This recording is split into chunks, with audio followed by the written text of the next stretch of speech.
Welcome back, idiots. Today on Idiot Squared, Polska and I are going to be talking about what makes somewhere a great place to live. I'm excited. Stay tuned. We're going to have a great conversation. Polska, what do you think makes a great place to live? Right off the top of my head, guy, I would say weather. But I'm only saying that because I grew up in Canada where winters Okay. are long as fuck, cold as fuck. Like, dude, in Canada, it gets dark around, I would say 5:30, 6 o'clock for a few months. And it's cold as fuck all the time. It's like literally living in a goddamn freezer and you just can't escape. For people who haven't experienced it, it's horrible, dude. And year after year, and people actually suffer from seasonal depression, right? Because it's always cold and it's dark and it's horrible, bro. Like I hated it. Like every fucking winter, I would just be counting down the days until we would have nice weather again. Although I hated it, I will say it made you appreciate the nice weather a lot more. Like when May 24 comes around, like May, and it's like the first time you can go to the beach or, go to a cottage or something. Well, you can go to a cottage anytime, but you know what I mean? When you have like the Yeah, nice yeah, yeah. weather, everyone's just so amped up. Everyone's just having such a great time and everyone's just smiling ear to ear. It's a dope feeling, but I will say that it's not worth it because the winter is just too long. It's like almost 8 months long, bro. It's too That is much. long. That's very long. Yeah.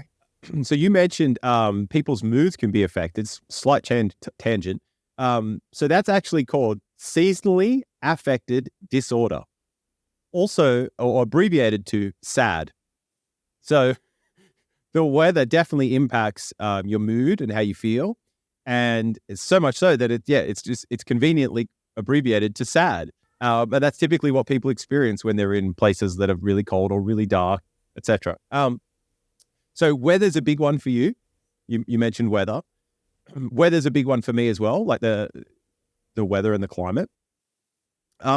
What else do you sort of think about or think that makes a good place to live? I want to say purchase power, but it's not really purchase power. It's more what is the value of my Canadian dollar in other countries? Because I work online, so Yep. that I look at that, right? Like I get paid in Canadian dollars, so I look at okay, where can I take my money and utilize it like optimally? Where can I buy cheap food? Where can I, buy a cheap house or rent? And where can I live like my best lifestyle with the with my income? Because to live in Canada with my current income, it's hurting. Like it's tough. You know what I mean? Like I can't do a whole lot with my current income. But where I'm living now, which is Colombia, the value of my money is essentially 5 times more than it is of Wow. that in Canada. So my purchasing power here is incredible. Like I can live a much more comfortable lifestyle, have better healthcare, eat better, do everything I want to do, just better, Yep. easier. And I have time for side projects. For example, this podcast, which we're doing, I wouldn't have the time to do this if I was living in Canada. It'd be a lot more difficult because you have to work a lot harder to have less in Canada in comparison to where I live now. But again, it only works that way because I get paid in Canadian dollars. Like if I was getting paid for the same job here in Colombia, that it'd be the same situation all over again, or even worse because Colombians, what's it called? Their wages are lower, like in comparison, and the purchasing power is lower. The purchasing power of the currency that you get paid in, and that would sort of tie in. So because you're not getting paid in Colombia's currency, you're getting paid in Canadian dollars.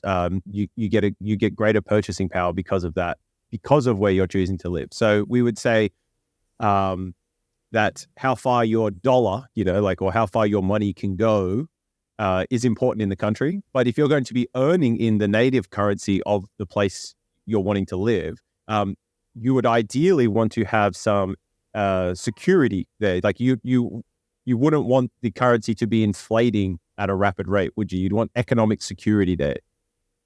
That if you're earning in the local currency, right? But because you're not earning in the local currency, that doesn't affect you so much in your decision as to where you would want to live. Does that kind of make sense? Yeah, exactly. So there is a risk, obviously, buying a house here because, I mean, I don't think any economy is essentially stable today, or we can have complete trust in any economy. Just the way things are sort of looking, I could be wrong, but if we look at the value of the dollar, like it loses 7 or 8% each year, right? So if the dollar is still the currency of the world and is losing that much value per year, you can expect that the Colombian peso will lose even more value than the dollar does. So if you do buy a property in Colombia, you do run the risk of it devaluating if you wish to convert Colombian pesos back to dollars one day, right? But Yeah. if you are expecting to just live in Colombia and retire here, I think maybe there might be less of a risk. But again, you have to factor in that Colombia is not a first world country. So it's not as stable per se as maybe some of the first world countries are. But then again, what does that even mean? Because Yeah. like look what's happening in France right now, 100. right? Absolutely. So so we've gone climate, weather. We've gone the purchasing power of your dollar, or the security in the local currency, if you're going to be earning in that currency. But then if you're not earning in that currency, what's the purchasing power of the currency that you do earn in where you're living? That matters. And I think you just made a nice segue into the laws, the rule of law in the country, levels of corruption, or the amount of laws, the way that the laws are enforced. And it's interesting because, I think it might be, most people might think that more laws and more rules are better, but and less are worse. But I don't think that that's actually the case. I think that it's actually about a balance. So I'm not the sort of person that thinks that anarchy should rule. So I'm not let's not get rid of all the laws. Some are useful, some constraints are necessary, I believe, and they actually create the opportunities. But too many, and too many silly ones, especially, really inhibit the appeal of the country and what can be done within that country. So you and I wouldn't want to move to North Korea. I dare say you probably wouldn't want to move to North Korea. I'm probably not going to move to China. I don't think you would move to China. They seem to be a little bit, there's too many laws and regulations over there, and too much control from the governing body, the government.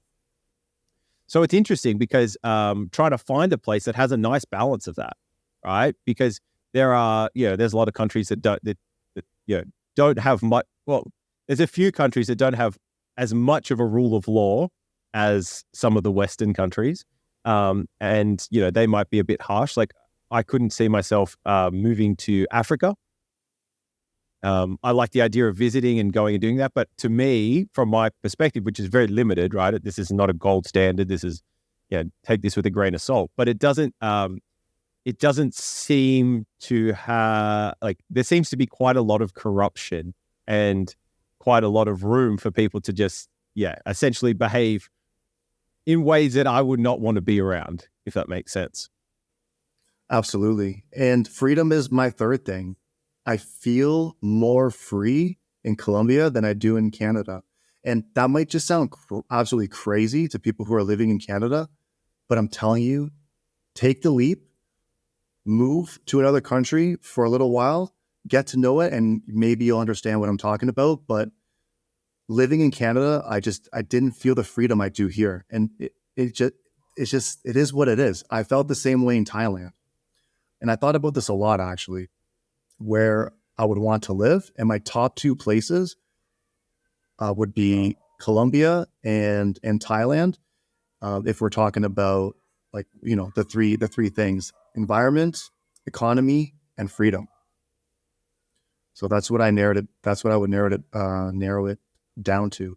And people will say, "Oh, well, Colombia is dangerous." Well, every country has its dangerous areas, right? And of course, Colombia might have more of those dangerous areas, and statistically, it's more dangerous. But I've been living in the neighborhood I've been living in Colombia has been excellent. I know all of my neighbors. How many Canadians can say that today? Like I know the names of all of the people on my street, and I've done things with them. I play basketball with them. I know the people's names at the grocery stores I shop at. They know my name. There's a more sense of a community here, and I don't think you find that as much anymore in Canada as you did before. Yeah. So freedom, sense of community. There's a lot of benefits going to live abroad, somewhere other than Canada, America, Australia, certain places in Europe. And you just won't understand it. You just won't know it until you try it. Would you say another important thing for you to consider would be the culture? Yeah, that's a great one, because there are so many like weird things about every culture, right? And you mentioned something really interesting about Africa. There's certain things about certain countries in Africa with their culture, which is it can be pretty intense, and it could be a shock to people who aren't used to that. And this is sort of going back to what's happening in France.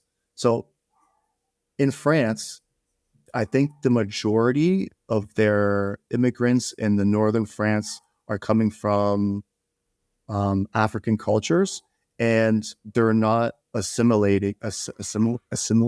Fine. Correct. Yeah, to the assimilating. to the French culture.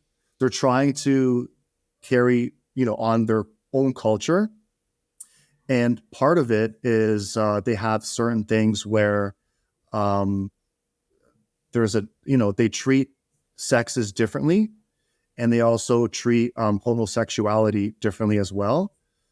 And some of these things they haven't been really willing to change, and this is sort of generating certain types of issues. So that is a risk you take if you do move to another country. So obviously I would recommend going there, traveling, talking to people who live there first to get an understanding of what the culture is like. Because anywhere you go outside of the country you currently live, there will be things that will be like a shock to you, because culture shock is a real thing. Colombian culture is not all that different from Western culture. There's a few things, but there's also like a lot of similarities as well, right? So yeah, I would say you feel more of a sense of community here, for sure. And people might be less open-minded to certain like liberal or left-wing things, because I would say Colombians are more conservative. But I kind of like that, because I don't consider myself conservative or liberal. Like I think all that shit is fucking ridiculous. You're definitely not conservative. But I would say I do like some of the cultural things about Colombia more than I do in Canada. This is gonna sound really fucked to some Canadian people, but I don't like the way Canadian women treat Canadian men. Oh, But I do spicy. like the way Colombian women treat Colombian men. Now, I'm not saying that it's perfect, right? Like obviously there's some things that Colombian women do which I don't like. But overall, I think the pros outweigh the cons in terms of relationships. Like if you're a guy and you want to find like a good wife, I think Colombian women make really good wives. But there's a caveat here: you can't take them out of Colombia. As soon as you take a Colombian woman out of Colombia and put them in Canada, it's they're going to adapt the Canadian cultures, and it's game over.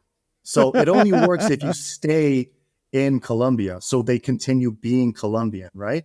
Now, obviously, it's not all fucking dope. Like there's things because it's a different culture, but I would say the pros do outweigh the cons, and it doesn't work the other way around. Like if you think if you're a Canadian woman and you're wanting to meet a Colombian man, no, that's definitely not going to work because Colombian men will not put up with just the way Canadian women are. It is what it is. Men like to feel like they are the man in the relationship.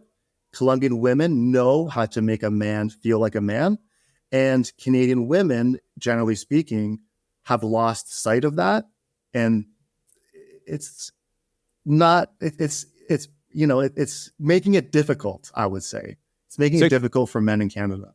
Can we tease that out a little bit more? Like, what would you say the big difference? Like, I know you just said that Colombian women like know how to make a man or treat a man like a man or feel like a man, right? Or be the man kind of thing. And the woman, yeah, like, so that to me sounds like a bit of a gender role, which is getting demonized at the moment. But I think unfairly, in all seriousness, but I also think that, there's space for people to try whatever they would like to try in those regards. But could we tease that out a little bit more? Like you said, you don't like the way that Canadian women treat Canadian men, but you do like how Colombian women treat men. So what, like, is it down to that gender role? It does come down to gender roles, straight up. And I know how that's going to sound to some people listening, but there are huge benefits to having gender roles. You're part of a team. There is a team, and each player in the team has their roles in order for this unit, this family, to function optimally.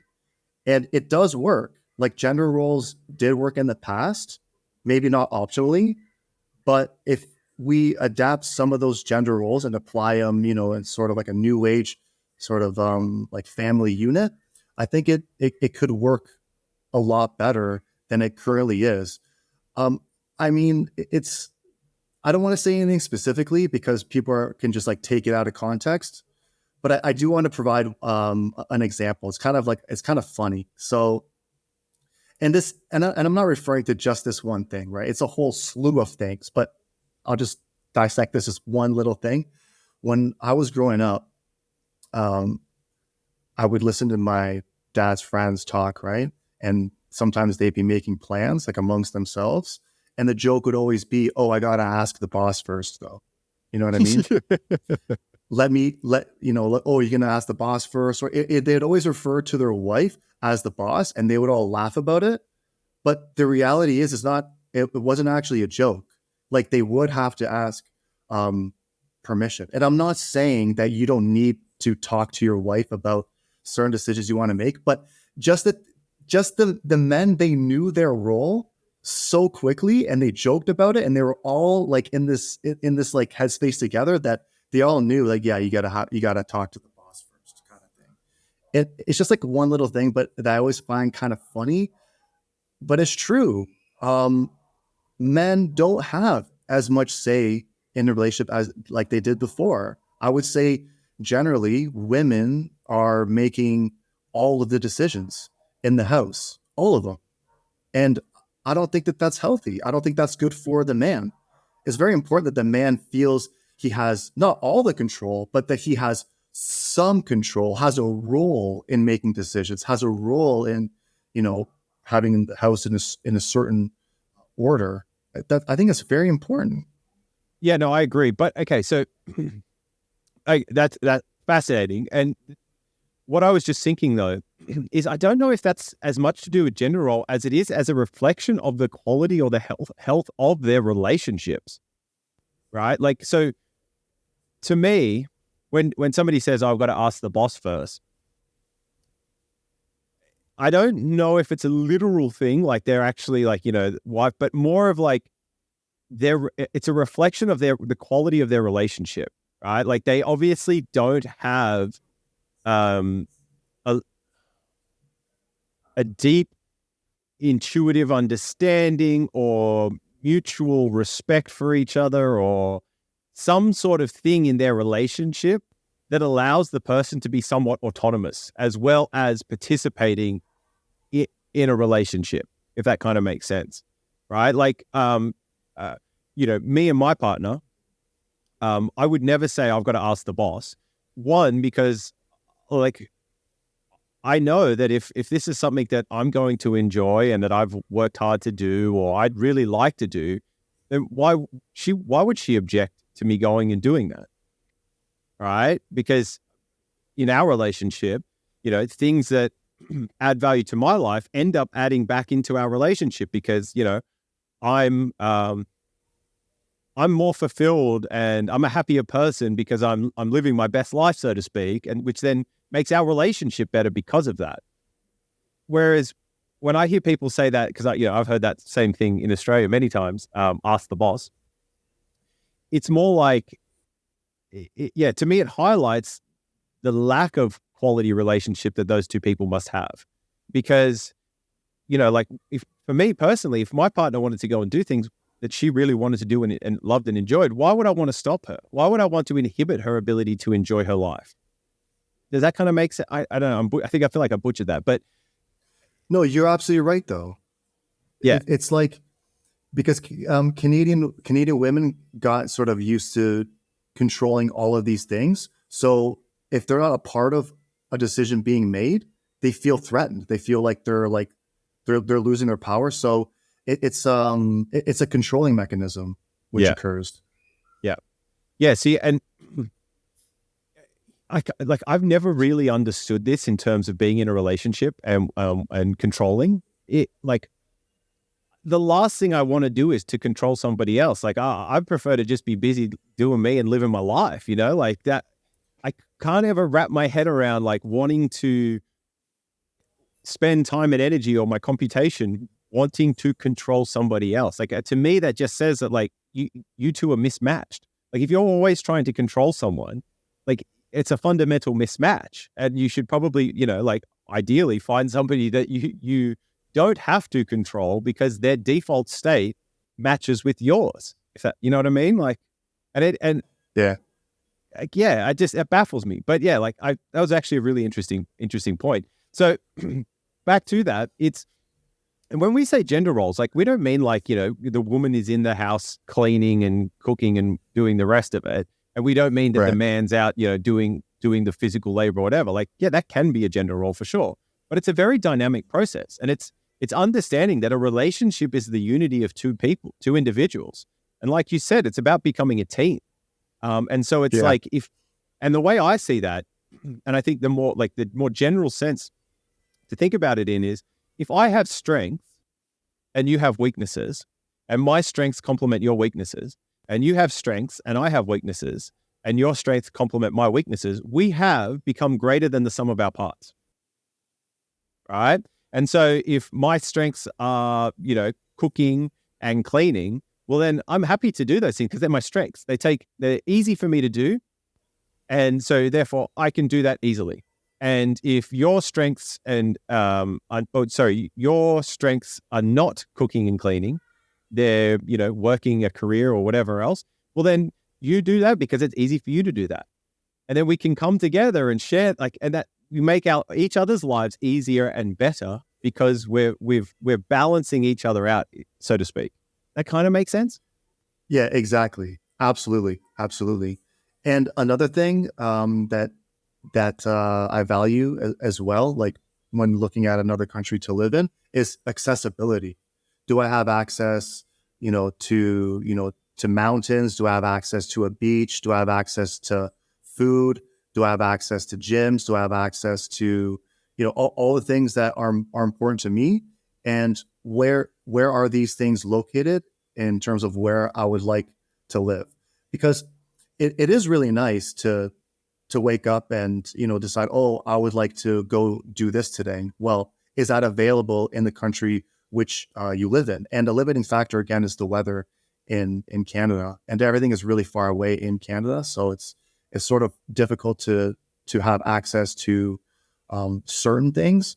And I would say the accessibility to food, although there's a shit ton of grocery stores in Canada, that's true in restaurants.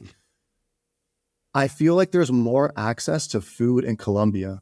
And I found the same thing in Thailand. Like, dude, like you go anywhere in Thailand or in Colombia, there's food there. Like anywhere. You go to a park, there's food there. There isn't food in parks in Canada, you know what I mean? Yeah. But or you go to the beach here, like there's I mean, just literally anywhere you go, there's someone cooking food or someone making food, or just the access to food is incredible in these countries. Well, but so when you say like, I get what you mean by access to food, but do you also are you sort of also inherently meaning like certain type, like good quality food, so to speak, like, like fresher stuff? Because I know in Canada and America, even in Australia, like, there's access to fast food in most, like any town or city really that has a, certain population. There's always going to be a fast food or whatever you can always pop into. But you're talking more about like, local produce style stuff and sort of artisans that are sort of having this and preparing it. Is that kind of what you mean, or do you mean a bit?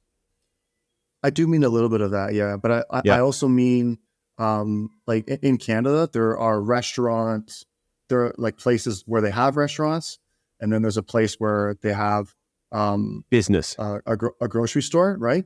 But like in between those, like you don't really see like a lot of these family owned places anymore. Like they still exist, obviously, but we're seeing more and more. It's like franchises.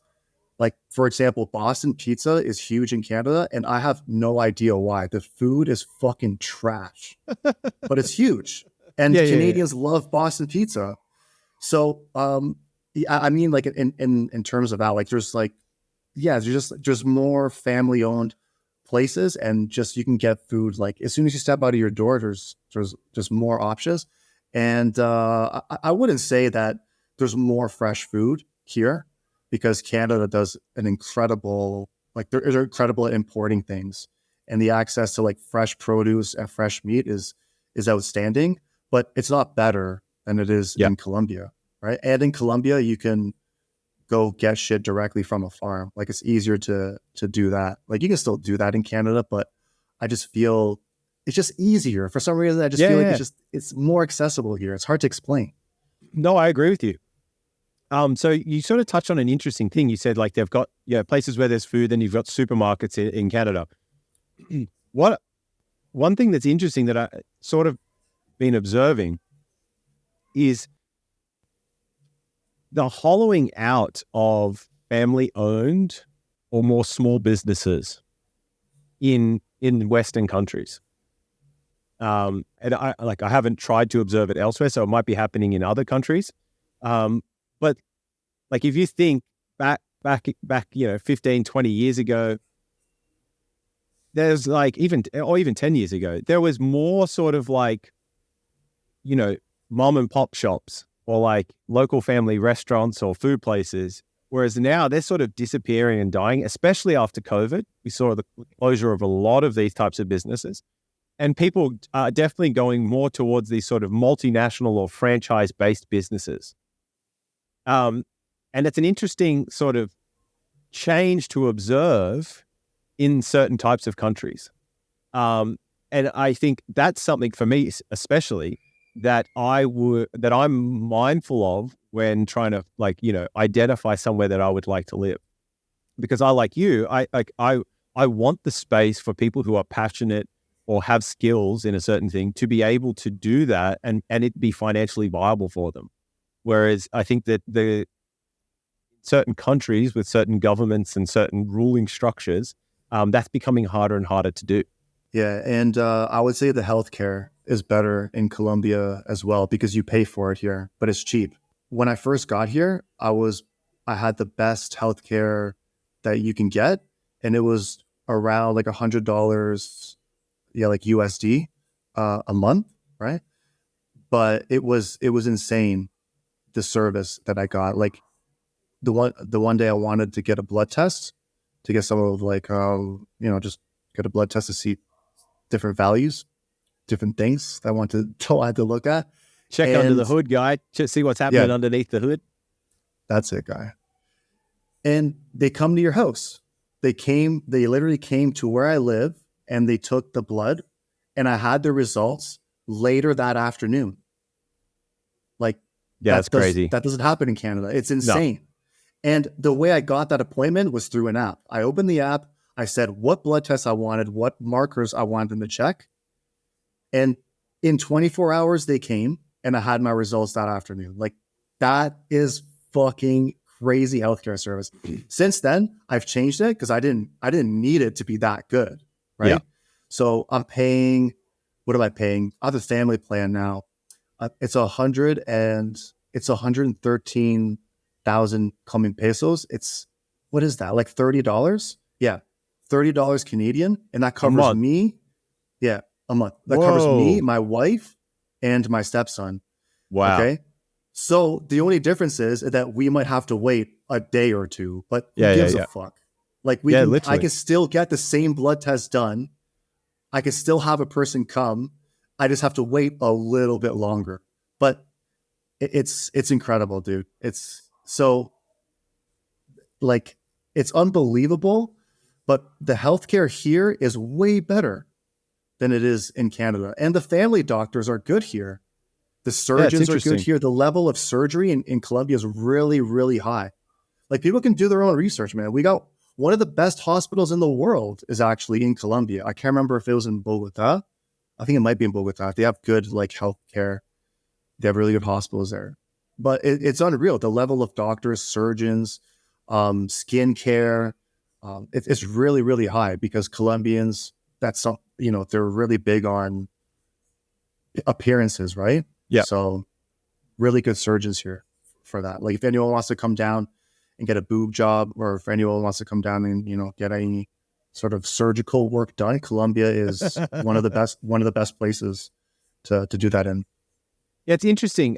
So just as an anecdote as well, like in Australia, if you want to get some blood work done, you've typically got to make a doctor's appointment, right? Like you've typically got to go to a doctor and then you got to talk to them. And like I work in a field where getting blood work done is important to understand what's happening in the body, and to look at levels and markers and different stuff to sort of get an idea. And you wouldn't believe how difficult it is to actually do that.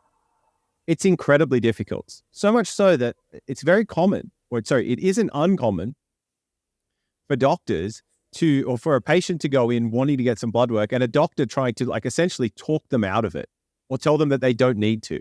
Or if you request specific tests, like I want to get my vitamin D levels, but I want this specific vitamin D test, not that one. I want this. Okay. Oh no, that's going to be difficult. It's going to be this. No. You don't really need that. Like, no, let's just do this. You'll be fine. Is your blood pressure good? That kind of stuff. So you have to pay for that visit. Some of them bulk bill so you can get it on Medicare. And Australia has a system called Medicare that takes care of a lot of the fees associated with healthcare. But it's very difficult. So if you want to circumvent that, you can pay so that you can go online and you can order a blood test, right? But you'll pay anywhere from $180 to like $300+ for that blood test or for those blood tests. The benefit there is you can pick and choose what blood test you want to get, right? But you won't get the results for like 3, 4, maybe 5 days, that kind of thing. So it still is quite slow, but very expensive when you think about it. So yeah, access to services like medical and things like healthcare is very important as well. What about like in a more general or broad sense, what about like access to opportunities or the like opportunities that could exist in a country? Do you ever consider that? Working in Colombia is very difficult. Like if you're starting from the bottom, if you go to school here and you get a job at a school, it's very, very difficult. You have to work a lot of hours and you don't get paid a lot. And generally families have to sort of live together to make things work. But I guess we're not really talking about that. We're talking the experience of an expat or like a Canadian or Australian or American or European wanting to live in another country. So it's a completely different thing because again, the value of your money is 5 times more from those countries than it would be in Colombia. So with that being said, if you do have some money to invest, opening a business here is a lot easier because they want you to. They help you do it, right? In Canada, opening a business is very difficult. You have to jump through many, many hoops, and you have to pay for a lot of, documents and lawyer fees. There's a lot that comes into play to opening a business in Canada. And because of that, usually businesses in Canada do pretty well, generally speaking. In Colombia, it's a lot easier to open up a business. However, businesses here, because they're easier to open, it's a little, I would say the competition is greater, and people don't have as much money to spend as they do in Canada. So your business in the beginning, it will be more difficult. You won't be making as much money. However, if you can open up a business here, which is, and your clientele are also expats, that could be a very flourishing business. So it really depends what business you're getting into in Colombia, because it's I mean, opening it up is easier. However, it's more difficult to make money here than it would be in Canada, America, or Australia. In comparison, you would have to be more strategic here. Yeah. And again, if you can find a good client base that's not that, you know, that are foreigners, then that could be a really good flourishing business. And good point. So, but even more broadly than that, right? Because of the internet now and the interconnectivity, a lot of that, like, you can achieve those things. Like, you can move to a place, have the time and energy to, you know, set up businesses or solve problems for people that are either in that country or outside of that country. And you can earn from that, right? So you could be in Colombia and have a business that solves problems for Canadians, get paid in Canadian dollars, and that could be very lucrative, right? But sort of more broadly, like in terms of opportunities, like let's use your example of Canada and Colombia.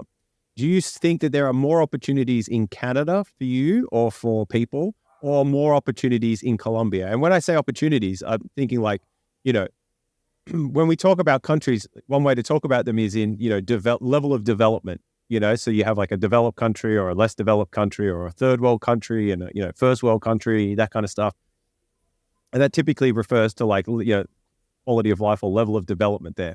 So it seems to me that the less developed a place, the more sort of opportunity there can be to essentially start to develop that place or continue developing that place in a certain way, right? Whereas if you're already in a developed place, it might be harder to sort of redevelop that place or change the direction of the development in that place. So if you know, like you can have incumbents and people that are like, you know, I've already set up the infrastructure for this, so they own all of that. Whereas in somewhere else, there might not be that infrastructure, and you know, you could help develop that infrastructure, but develop it in a way that, you know, you might think is better or more useful or more productive than other ways. That kind of makes sense. Right. I see what you're saying. Okay, so in Canada, I'll just like put the poverty at here, and then the gap between people who are in poverty and really rich, I would say the gap is like maybe something like this, right? Whereas in Colombia, the poverty and the rich gap is a lot wider. So I'm not saying there's more rich people in Colombia. That's not the case, but there's a lot more poverty in Colombia. So there's a huge gap, right? So to get to middle class is really difficult. To get from like poverty to middle class is super difficult. But if you can get into like the middle class, between the middle class and rich, those things are sort of developed, right? Already in a sense, like the education is developed because you can afford private education. Healthcare is much more developed because you can afford private healthcare. What else? Neighborhoods are really safe because you're in that upper echelon gap. So the safety is higher, even though there's many dangerous areas in Colombia. And that's a good question, Rubes. Can you elaborate a little bit more? I'm having a difficult time with so answering that what one. you just said is interesting as well. I can't elaborate, but just on that point you're making, so it's kind of easier. Like as using Canada and Colombia as an example, it's easier to sort of, move from Canada to Colombia and be in the middle class because the bar is so low, so to speak, in terms of poverty. Like there's more poverty. It's easier to come in and be at that middle class level. So you can, it's more affordable to have a certain quality of life over there than it might be in Canada. Less competitive in that market. Yeah. But what I mean is like, you might want to move to like the flashiest or the newest or the most technologically advanced city. And there's going to be opportunities there, like on the cutting edge of technology and all the rest of it. But I also think that there's huge opportunities in less developed places just because they're less developed. Like there's the opportunity to continue developing them. Now you mentioned like, the poverty gap between the haves and the have-nots is much greater in Colombia. And so trying to understand why that is, why is that currently the case? Okay. So, how much of that's to do with the government, how much of it's to do with the drug wars back in the day and cartels and different things, like how much of that is an artifact of that? How much of it is to do with the education system or the lack of an education system for the populace in those certain areas? How much is it to do with cartels that have had a stronghold on certain areas, or what? It's a very complex topic. But also thinking like, okay, well then, if the gap is so big, well, what could Colombians do to either export? So if earning pesos, is that what it is? Colombian pesos? Yeah. Yeah. So if earning pesos, is very like earning enough pesos is really hard in Colombia. Well, are there exports that Colombian people could start, making to other countries to increase the amount of money coming into that country? Right. So one way to think about a country and its economic status or its purchasing power of its currency or whatever else is how much money flows into the country versus how much money flows out of the country. Right. So like if a country has to import lots of things, well, they've got to pay somebody else for that, right? So that's money leaving the country to get those things into the country, yeah? Whereas if like a country is a net exporter, they export more than they buy in, well, then that country's going to be getting money from other countries, okay? But then that doesn't guarantee that the people become wealthier or that their quality of living or their standard of living improves, because that goes into like the government. And then if the government doesn't redistribute that, like, put that value back through education, through all sorts of different things like, infrastructure and the rest of it. And that doesn't necessarily improve the quality of the life of its citizens. And that's where there could, a country might have all of these boxes ticked, but because of the government or the political climate or environment in that country, it also might not be attractive. Or some countries that have very good ones might be really attractive. Does that kind of make sense? Yeah, absolutely. And Colombia does generally, they don't do a very good job at wealth distribution whatsoever. And that's why you see the amount of poverty you do here. And because of that, the statistics are sort of skewed in many ways, right? Because the more poverty you have, the more violence you have in those impoverished areas, the more hunger you have, the more problems you have, the lower the education standard is. So there's a lot of things that would have sort of affect those statistics. But again, if you're someone who is deciding to leave Australia or Canada and you have some money saved up, you're not going to be experiencing any of those things. Yeah. Right? You're going to be experiencing a very high quality life. Take, for example, if you have a family and you want to come to Colombia, you can afford private education. It's not expensive here. You can afford private jiu-jitsu lessons. It's not expensive. You can afford, to have someone live with you and clean your house, cook all your meals, right? And I know that sounds a little bit strange, maybe for some Canadians, but that's employment for people here. Yeah. So you are providing employment for somebody, and they are more than happy to do it. And you also can pay them a little bit more than what they're generally used to receiving. And it's still not going to be expensive, right? And if you treat that person like a I think it's like I don't know what's called in English, like a live-in maid, or I guess Yeah. cleans and does cooking. Yeah. So because Colombians are generally used to having that, they they they don't treat them poorly per se, but they treat them like the social economic status that they come from, right? It's not rude, but they don't treat them, It's a class-based society in a sense, right? yeah, yeah. Yeah. So if you decide to come here and you want that experience and you have someone living with you or coming to work for you and you treat them with respect, you will bring tears of joy to their eyes and they will love you. All you need to do is treat them like you do everybody else, like a family or friend, and you will have an excellent relationship with that person. And when Colombian people are good people, they are phenomenally good people. They're amazing, amazing people. But when Colombians are bad, then they'll fuck you up. But the good ones are exorbitantly good. It's amazing. Yeah, no, that's a good point. But also too, so just having that extra money, like if you are moving to a place where your purchasing power is greater, you don't have to experience it as much, but it doesn't isolate you from that as well. So like that's another thing to consider in terms of where you move, like is how much of that poverty is around or how big is the gap between the haves and the have-nots, because that can be an indicator of like, potential for civil unrest, so to speak.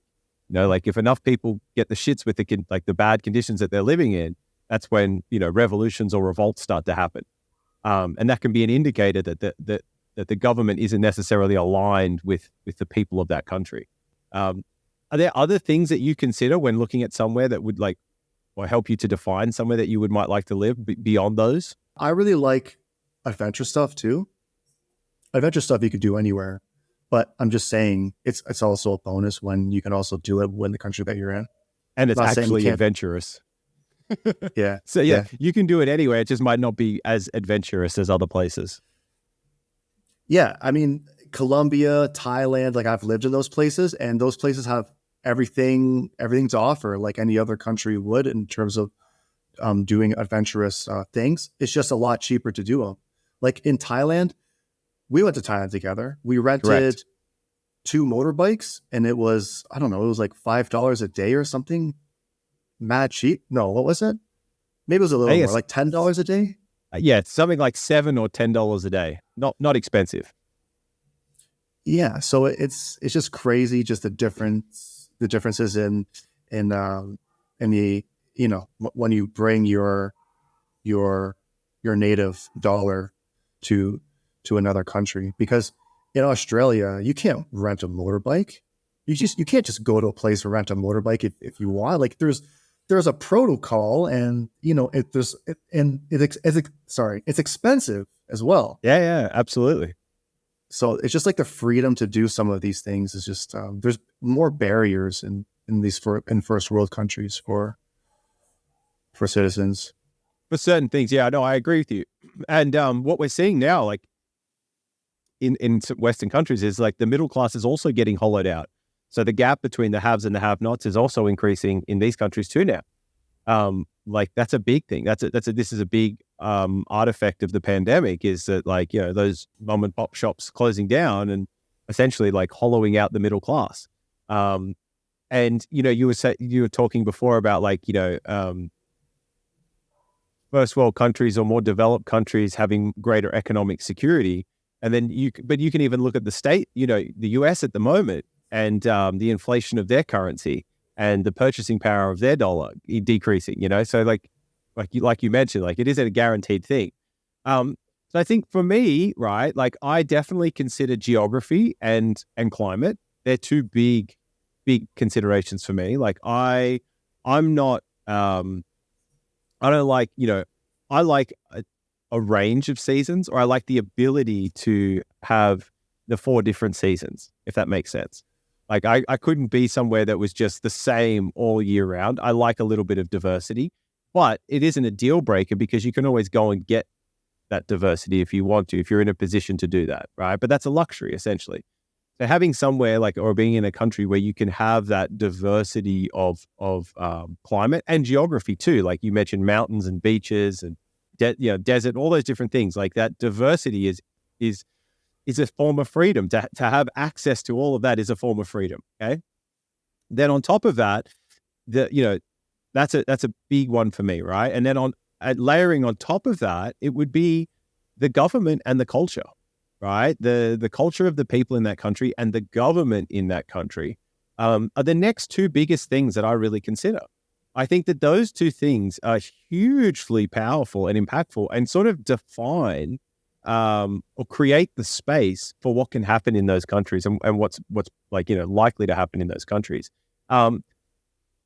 And that's a tough one. Like, that's a really hard one to dissect, isn't it? Like, you mentioned like it's easier to get a motorbike or a scooter or hire this or do that in Thailand or even Colombia than it is in Australia. And there's an interesting trend that's sort of happening, which is like developed countries are becoming more and more restricted. There's more and more, forms you have to fill out or hoops you have to jump through or, processes that you need to do, and all in the name of safety, right? But that it seems to be over constraining the system. And you do, like I've been feeling this, like, a reduction in my sense of freedom. And there's something beautiful and magical about having like less of those restrictions. And so places that have that are very appealing. But then if you take that to another extreme with less of those restrictions, then you can end up where, there can be sort of like, it can be dangerous. There can be, like not as safe, so to speak, even though we know that, like that's a very broad term. And like there are areas in every safe place where it's dangerous and all the rest. It's more complicated than that. But it's something, it's to me, it's like, where the world has developed to a certain point now where we're sort of like becoming fixed in a lot of these ways of being. And I don't know if they're the best ways to be. I think if I was still living in Canada, then that would be my number one reason, would be the freedom. I would move that up to my number one. And the only reason why it's not my number one is because I've been living abroad for more than 5 years now, because I lived in Thailand for a while. And then I lived in Colombia, and I'm living in Colombia. So though some of these restrictions I haven't really felt. Yeah. I've only been hearing about them. Yeah. But I can tell you, if I was there, I think that would be my number one. It's just the freedom, because during the pandemic in Colombia, I was still able to do everything the same. Like we weren't restricted. We had to wear masks when we went to like certain places, but that quickly faded. And I didn't feel any of the heat like I know some of our friends and family felt in Canada and Australia. Like for example, you couldn't have family get-togethers. There was a point in Canada where they were restricting people getting together. Yeah, you couldn't even go and visit loved ones in the hospital when they were sick. I mean, that is completely fucking insane. I don't understand how people put up with that. That just blew me away. You weren't allowed to work unless you got the mandatory or the non-mandatory jab. Right? Like over here, like it was, and they put it on they didn't want to enforce it at a government level, right? So then they put it on businesses to enforce it to their employees. And now they're trying to say it was never forced. But it was. You would lose your job if you didn't comply. And it's interesting because it's as if like when a government has too much control, it's a bad thing. And there's a balance between no control and too much control. And somewhere between there is the sweet spot. And I think we're going too far in one direction. We need to come back a little bit and just sort of like get rid of a bunch of laws and regulations and the power, because like it's as if the more power they get, it's as if the people are stupider and stupider, or they treat people as if they're stupider and stupider. And there's a funny saying about common sense, right? And how uncommon common sense is now. Like, have you ever found that? Like, when you say it's common sense, but it's like, you just don't see common sense anymore. Right? Yeah. Holy shit. Common sense is actually uncommon now, right? But it never used to be. It was common sense. That's why it was called common sense. Okay. But the more and more power or control that governments in countries elicit on the people, or the power structures elicit on the people, the less and less common sense is. Fuck, that's wild. Think about it. Wild. Like that's just a hypothesis, right? But that's my observation. That's what I've sort of observed. Have you heard about these 15-minute cities? Yeah. Okay, can we just put a pin in that for 1 second? I just got like a couple of examples of how uncommon common sense is now, right? So there's there's a comedian that has a joke about this, about bleach, and he's like, you know where society went wrong is when we started having to put labels on bleach telling people not to drink this. And when we did that, all the people that would have drunk the bleach stopped drinking, some of them stopped drinking the bleach, and now those people are breeding, which is incredibly harsh, right? Yeah. But there is a point there, okay? In Australia, we have restrictions on how hot your hot water system can make water, right? It's limited, so you can only make the water in your hot water system legally can only heat that water to a certain temperature, right? And it's like barely enough to wash your dishes well, right? Why? Because people burn themselves, right? And I get like, okay, but if you cover everything in bubble wrap, we lose a feedback mechanism. Like if you aren't allowed to make these mistakes, and how do you learn? And this is what it kind of says this is what I'm trying to get at is like, by imposing all of these sort of restrictions and rules, we sort of inhibit people's ability to intuitively learn through mistake and make mistakes. And then you end up, and this is like this bushfire thing we talked about before, like you end up building this stock, like this sort of, growing mass of people that just aren't used to, haven't learned from their mistakes. And then they can, create massive mistakes in the future or get to a point where like they're so incapable that in itself is a huge pressure or stress on the system. But I'm just like, I'm all for real-time feedback, and like I'm down for like getting rid of a bunch of that stuff and just getting back to like where people actually have common sense because like they've developed it because of how they are able to live and interact with their environment. It's like the concept of helicopter parenting. Correct. The government is helicopter parenting its citizens. Correct. Yeah, that's fascinating. And you're right. And it doesn't work. We need people to make mistakes and learn. Correct. To evolve. At a micro level, because that leads to less of them at a macro level, is what I tend to think. Sorry, you were talking about the 15-minute cities. Well, yeah, I don't know how real it is. I heard that they're implementing it as sort of a trial in certain places. There's talks about it in Australia and in Canada. And the concept, if sold, in the right way, sounds kind of cool, but it's also really fucked at the same time. I believe the concept is to sort of construct these areas where you have access to everything that you would need to live and survive in a radius of 15 minutes of where your house would be.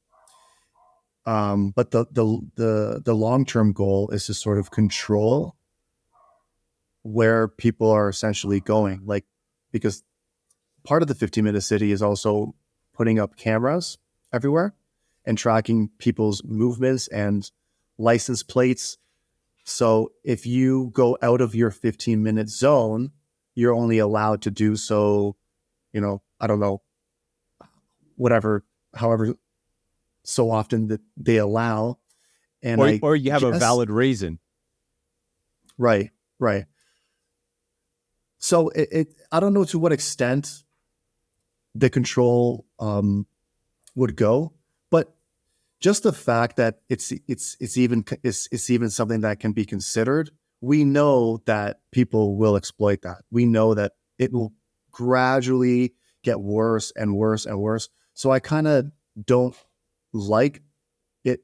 I don't like the concept in terms of it can be used to control people, but also the concept is kind of interesting because it makes certain things more convenient, I guess, in a way. But you don't need to set up a 15-minute city to make cities more convenient. You can just make them more convenient without making a Correct. 15-minute city. Yeah, which I think alludes to like the, you know, maybe the real intention behind doing them. I don't know, but that's, yeah, it seems more like a mechanism for control. It's so interesting, right? Because a 15-minute city, can you imagine just like, the majority of your life being lived in a 15-minute radius? Like, I cannot imagine that. If you've ever traveled, you know that the world is humongous and is largely unpopulated by people, like largely unpopulated. Like, there is just vast amounts of space out there. And to think that, like, we are, or, have historically been relatively free to explore that, technology has enhanced our abilities to, increase the range and the distance that we can go and explore and how long it takes, etc. But like, I just can't imagine being constrained to a 15-minute radius. And it seems mind-boggling that would be the case. So on that point, if a country or a city has 15-minute cities, that country and that city would go to the bottom of my list. I would not be and move into one of those places. Yeah, absolutely. Absolutely. But I don't think you should get to that point where people start making decisions. Like, we can't let it get to that point. Like, I feel like Australia, Canada's already restrictive enough as it is. So we had that in the pandemic. You weren't allowed to leave your local area, right? Like, if you got caught outside your area, you got fined, or bad stuff happened to you. So this was like, there was a pre-run for this here in this country. I know that it happened in the UK as well. What about, do you remember when they bloody banned people from exercising? Like, they put like sand in skate parks, and like they blocked off like basketball rings, and like they locked off parks. Like, in Australia and in the US, they were putting sand, like they had bulldozers putting sand inside like skate rinks and stuff like that to stop people from exercising during the pandemic. So they wasted tax dollars on this bullshit. Like, I mean, like, we're losing our fucking minds, dude. But it's over control. Like, you see what I'm saying? Yeah. It's this over control of the power structure. That it just sees the statistics over people. It doesn't see the individuals. And it's never that good. Like, it can't be that good.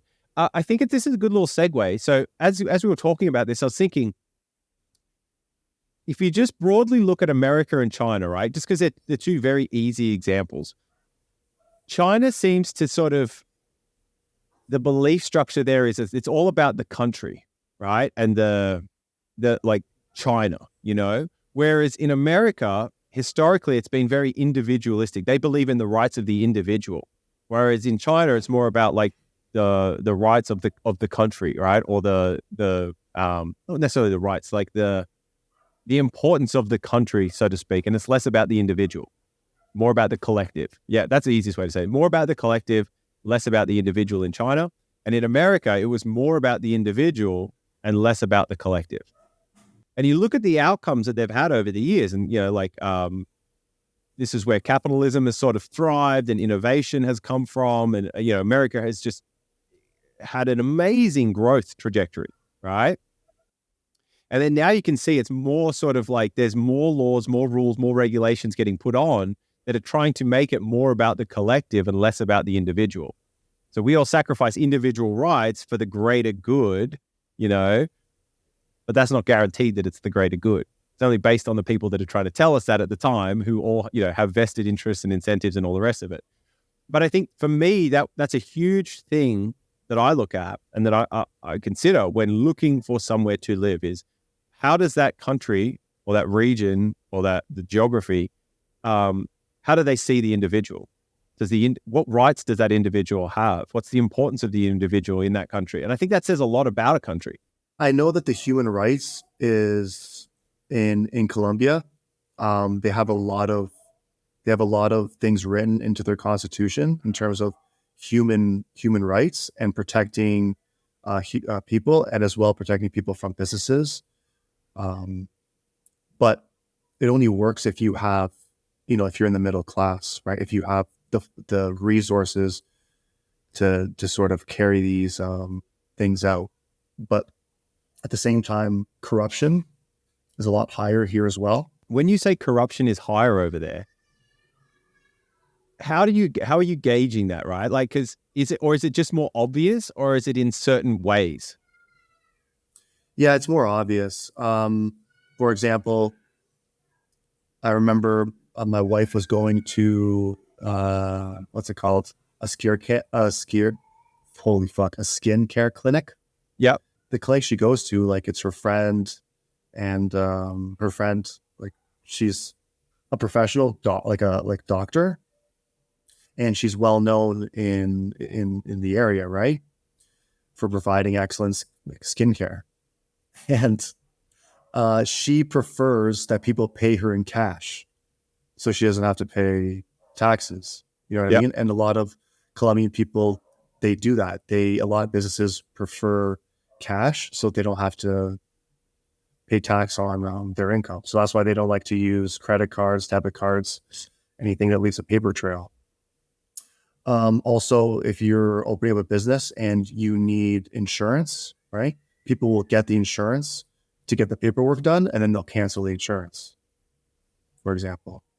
And there isn't anyone really coming to check. And if something goes down, well, you just activate the insurance again. Yeah.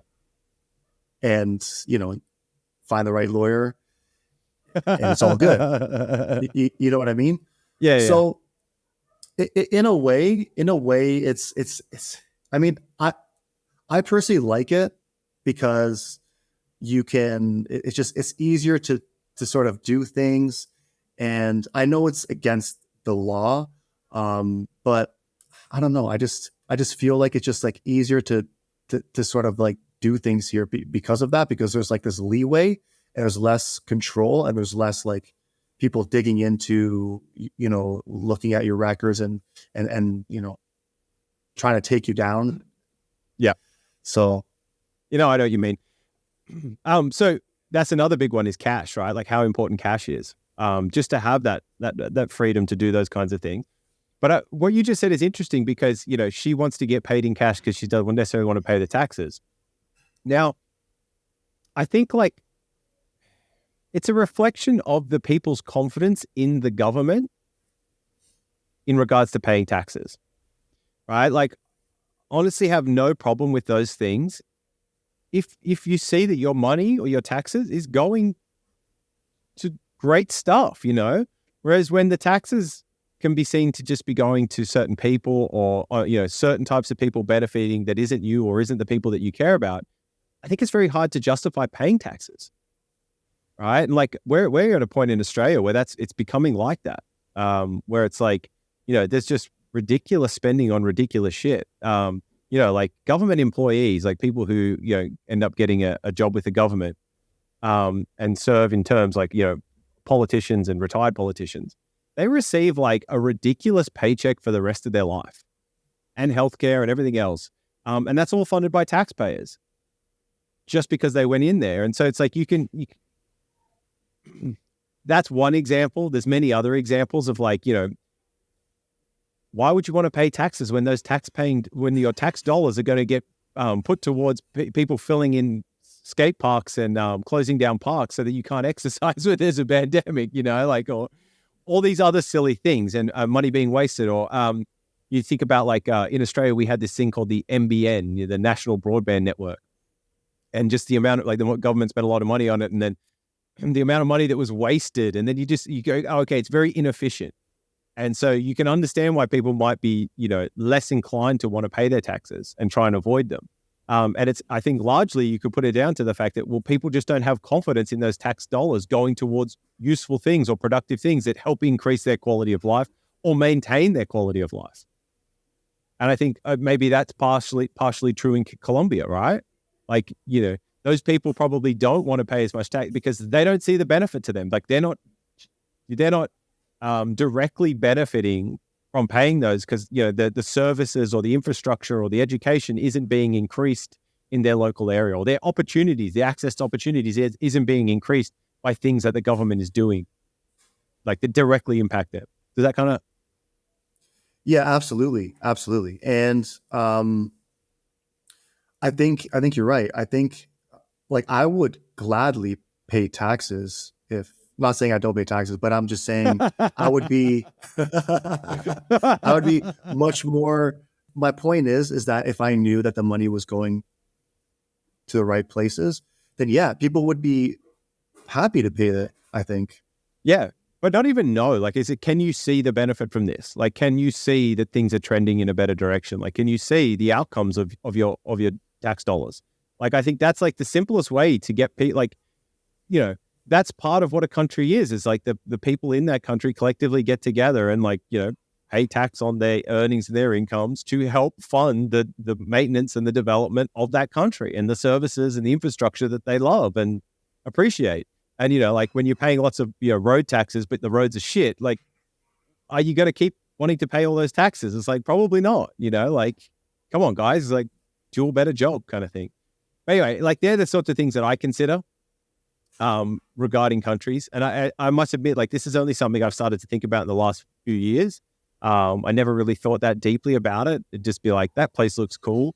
But yeah, since recent events and the rest of it, that's sort of the things I've been starting to consider a lot, and like trying to identify like where are places that sort of offer, that good climate, good geography, the level of freedom that we're both talking about, and the belief in individual rights. Like, where can you find those things? And if anyone has any great ideas or any great suggestions on where you can find those things, let us know, because I'm genuinely interested.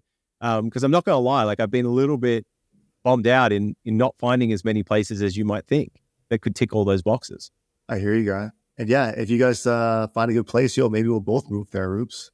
I'm open to it. Hey, I think it makes a huge difference on your life and the trajectory of your life and the outcomes in your life. Like, where you are matters. Like, luckily we do have the internet, so we can connect with people from all around the world and find people that resonate on similar frequencies or challenge us and keep us growing. So you're not just bound by your geography, like historically we would have been. But I still do think that geography really does matter where you are. And I think it's, changing your environment can really change your life. I think that's a big thing. But yeah, I'm still on the search. Maybe it could be Colombia, guy. Maybe you'll come to Colombia. I definitely got to come and see. That's on my list. So I think great way to get a better understanding is to go and explore, go and see places, travel, see the world, change your reference frame, get some culture shock, really try and get yourself some culture shock and just see. And in saying that, Africa is somewhere I do want to go and see, because I only anecdotally, not anecdotally, I've only heard things that I've read or from other people about what it's like in Africa. I don't have firsthand experience. I've never been to Africa, so I would also love to go. Yeah, I definitely want to go. I want to go out onto like the savannah and like check out the animals in their natural habitat and like see elephants and rhinoceros. Man, I want to go and see lions. Fuck yeah. In real life. Yeah, dude. Like, holy Same. shit. Yeah, that would be lit. So yeah, go out, check it out, explore. And if you find somewhere that is amazing and ticks those boxes, please comment and let us know. Otherwise, thank you for listening. We'll call this episode a wrap. All right, bro. Don't forget to subscribe, because when you subscribe, it lets us know that we are idiots. I think you started that joke. I like it, though.